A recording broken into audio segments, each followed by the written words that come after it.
ईशानां जगतोऽस्य वेङ्कटपतेर्विष्णोः परां प्रेयसीं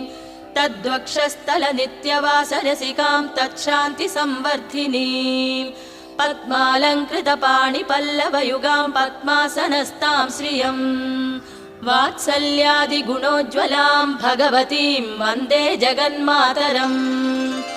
ईशानां जगतोऽस्य वेङ्कटपतेर्विष्णोः परां प्रेयसीं तद्वक्षस्थलनित्यवासरसिकां तच्छान्तिसंवर्धिनीं पद्मालङ्कृतपाणिपल्लवयुगां पद्मासनस्तां श्रियम्